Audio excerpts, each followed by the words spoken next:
അതുപോലെ ഈ എല്ലാ നാട്ടുകാർക്കും കൂടി ഒരു പ്രണാമം അർപ്പിക്കുന്നു. തിരുവനന്തപുരത്ത് നിന്നും കൊല്ലം ജില്ലയിലെ ചക്കുവള്ളി എന്ന സ്ഥലത്തെ ഈ ഒരു വിഷയത്തിൽ സംബന്ധിക്കാൻ കഴിഞ്ഞതിൽ വളരെയധികം ആനന്ദം അനുഭവിക്കുന്നു.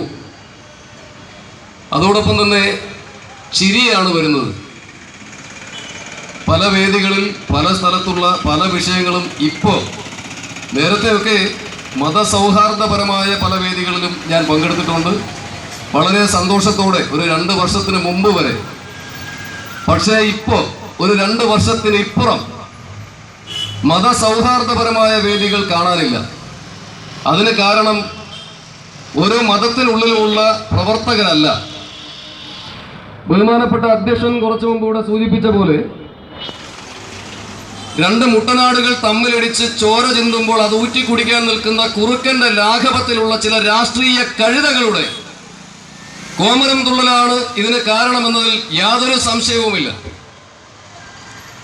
ഒരാഴ്ച മുമ്പ് തൃശൂർ ജില്ലയിലെ ഗുരുവായൂർ ക്ഷേത്ര സന്നിധിയിൽ എത്തി ആ ക്ഷേത്ര സന്നിധിയിൽ ഇതുപോലെ തന്നെ ഒരു വേദി കണ്ടെത്തി സംസാരിച്ചിട്ട് തിരിച്ചു വന്നതിന് ഒരു കാരണം കൂടിയുണ്ട്. ആ വേദിയിൽ പോയിട്ട് വന്നൊരു വ്യക്തിയാണ് ഞാൻ. എന്നോടൊപ്പം വന്നിരുന്നവരും ഇവിടെ എത്തിയിട്ടുണ്ട്. ശ്രീമദ് ഭഗവാൻ ഗുരുവായൂരപ്പന്റെ സന്നിധാനത്തിലേക്ക് കൊണ്ടുപോയ ഒരു ടാങ്കർ നിറയെയുള്ള ദാഹജലം, ശുദ്ധജലം വഴിയിൽ തടഞ്ഞ് ആ ടാങ്കർ ജലത്തിൽ നിന്ന് വെള്ളം റോഡിലേക്ക് ഒഴുക്കിക്കളഞ്ഞ നെറികേട്, അതും മദ്യപിച്ച് ലക്കുകെട്ട ഒരു കടത്തിന്മേൽ കിടന്ന് സ്വബോധമില്ലാതെ 2 അസഭ്യം പറയുന്ന ഒരു പാവപ്പെട്ട സാധാരണക്കാരന് ഒരു ദിവസത്തെ രാത്രി മുഴുവൻ പോലീസ് സ്റ്റേഷനിൽ ഉറക്കം, പെറ്റി കേസ്, 3 മാസം കഴിയുമ്പോഴെത്തുന്ന 3500 രൂപയുടെ അല്ലെങ്കിൽ 4500 രൂപയുടെ ഒരു ഫൈൻ. എന്നാൽ ഗുരുവായൂർ ക്ഷേത്ര സന്നിധിയിലേക്ക് കൊണ്ടുപോയ ആ ദാഹജലം അവിടെ പരസ്യമായി തുറന്നു കളഞ്ഞത് ഒരു കൗൺസിലറാണ് എന്നത് വളരെ മഹനീയമായ കാഴ്ചയാണ്.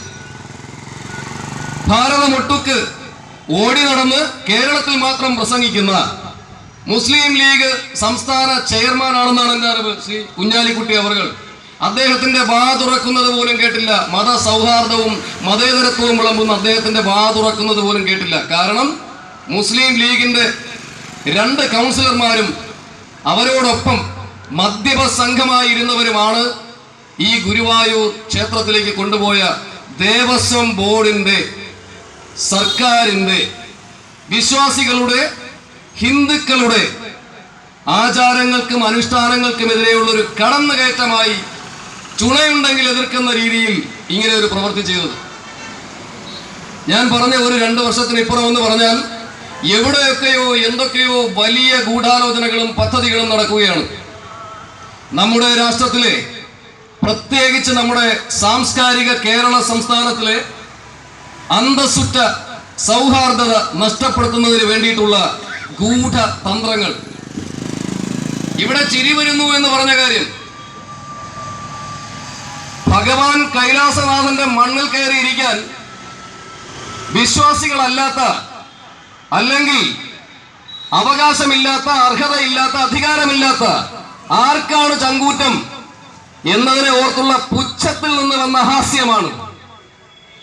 പിന്നൊന്ന് വ്യക്തമായി പറയുന്നു, നിയമത്തെ ബഹുമാനിക്കുന്നവരാണ് ഞങ്ങളെല്ലാം, നിയമത്തെ അനുസരിക്കുന്നവരുമാണ് ഞങ്ങളെല്ലാം. നിയമത്തെ അനുസരിക്കാത്ത പാർലമെന്റ് മെമ്പർ ശ്രീ സോമപ്രസാദിന് മറുപടി കൊടുക്കാൻ 2 ദിവസത്തിനുള്ളിൽ ഒരാൾ തയ്യാറാണെന്ന് എന്റെ ഈ ചെവിയിൽ പറഞ്ഞിട്ടുണ്ട്. ഇന്നേ ദിവസം ബഹുമാന്യനായ, ആരാധ്യനായ, അന്തസ്സുറ്റ ഭാരതപുത്രൻ ശ്രീ സുരേഷ് ഗോപി ഈ സോമപ്രസാദിനുള്ള മറുപടി അദ്ദേഹം 2 ദിവസത്തിനുള്ളിൽ പറയേണ്ടിടത്ത് പറയാമെന്ന് എന്റെ ചെവിയിൽ പറഞ്ഞിട്ടുണ്ട്. അതിനുത്തരം 2 ദിവസത്തിനുള്ളിൽ നമുക്ക് വീട്ടിലെ അലങ്കാര മേശയിൽ ഇരുന്ന് ചാനലുകളിൽ കാണാം അതിന്റെ സ്ഥിതിവിശേഷം. സോമപ്രസാദ് ജനപിന്തുണയില്ലാതെ അവിടെ എത്തിയെങ്കിൽ ഭാരതത്തിലെ 99 ജനങ്ങളുടെ സംരക്ഷണയിൽ അന്തസ്സിന്റെയും കഴിവിന്റെയും അടിസ്ഥാനത്തിൽ ആ കസേരയിൽ ഇരിക്കുന്ന വ്യക്തിയാണ് ശ്രീ സുരേഷ് ഗോപി. വേണമെങ്കിൽ, ആവശ്യമെങ്കിൽ ഇവിടെ എത്താമെന്നും അദ്ദേഹം അറിയിച്ചിട്ടുണ്ടെന്ന് ഈ വേദിയിലുള്ള ഈ സമരപ്പന്തലിരിക്കുന്ന എല്ലാ സഹോദരങ്ങളുടെയും സാക്ഷിയാക്കി ഞാനിവിടെ പറയുകയാണ്. അതുപോലെ കോടതി വിധികളെ അനുസരിക്കുന്നു, ബഹുമാനിക്കുന്നു എന്ന് പറഞ്ഞു. മറ്റുള്ളവർക്കില്ലാത്ത ബഹുമാനവും അനുസരണയൊന്നും ഞങ്ങൾക്ക് ആവശ്യമില്ല. ഒരു പബ്ലിക് ന്യൂസൻസിന് വേണ്ടിയല്ല വാദിക്കുന്നത്. ദേവസ്വത്ത് വിശ്വാസികളുടെ സ്വത്ത്, അതിൽ കയറി ഇരിക്കാൻ വിട്ടുതരില്ല എന്ന് പറയാൻ എത്ര അഭിമാനമുണ്ടെന്ന് ആലോചിക്കുക. ദേവസ്വം ആണ് അത് എന്ന് അറിയാം, എന്നിട്ടും അവിടെ കയറി ഇരിക്കുക. നാണം കെട്ടവന്റെ ആസനത്തിൽ ഒരു ആല് കുരുത്താൽ അതും ഒരു തറവാണ് എന്നതാണ് ഇതിനർത്ഥം. ആ ആസനത്തിൽ കുരുത്ത ആല് മുറിച്ചു കളയാൻ 1 മണിക്കൂർ തികച്ചു വേണ്ട. ഈ കേരളത്തിലെ ഒരു 50 പേര് വിചാരിച്ചാൽ.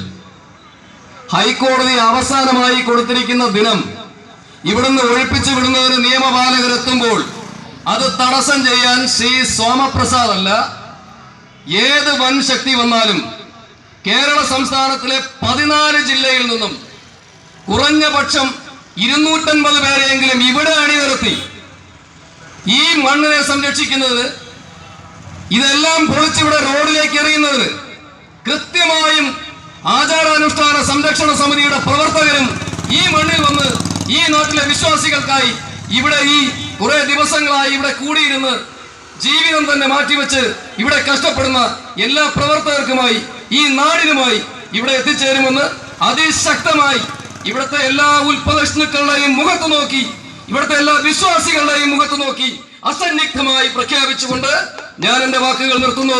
നമസ്കാരം.